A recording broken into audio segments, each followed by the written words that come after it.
Assalamu alaikum, leo tutatengeneza shada la kitandani pamoja. Mimi ni shada ila ina madina mengi. Tunatakiwa tuwe na upande wa kanga. Inawezekana kanga iwe kubwa ama ndogo, ili mradi iwe ni kanga. Umeona, tunakunja kama hivyo, nyuma na mbele. Kunja taratibu, halafu fanye kama una pasi, kwa hivyo kunye kwa mkono. Umeona ninavyofanya nini? Napitisha mkono juu ili mistari itokee vizuri. Ewa, kama hivyo. Umeona? Kunja taratibu. Binti, kitanda kinatandikwa, sio kinaekewa shuka. Umeona? Imetokea kama hivi. Hilo shada langu. Hapo nataka kulipanga. Binti, kuwa mbunifu kwenye ndoa. Kuwa mbunifu. Ndoa haichoshi kama utakuwa mbunifu. Sio bwana anakuzoea kila siku anakuja anaona shuka na mito, shuka na mito. Jamani, pamba. Ndoa ni ubunifu. Umeona kitu? Umeona, mwanaume anakuja anafurahi.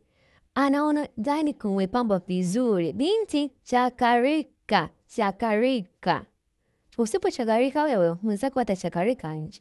Ili mradi, mume hata kama ana yake, lakini hataweza kusema kwamba huna tungo. Mke mwenye tungo huthaminiwa. Binti, jitahidi. Hicho ni kimanio changu.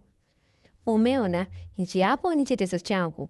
Nilitandika asubuhi mapema, nilifukiza kidogo, nilisema baadaye nitafukiza, niweke chetezo changu hapa karibu.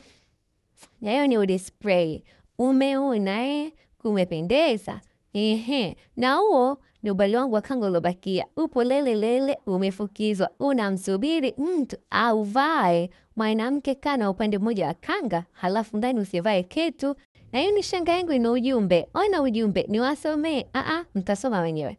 Umeona, unakaa na upande wako wa kanga, unamsubiri bwana. Mambo lele, kanga imefukizwa. Umeona vizuri hapo. Umeona, hapa pembeni kuna vitambaa. Somo la vitambaa litakuja wiki ijayo. Inshallah, ona ulivyopendeza.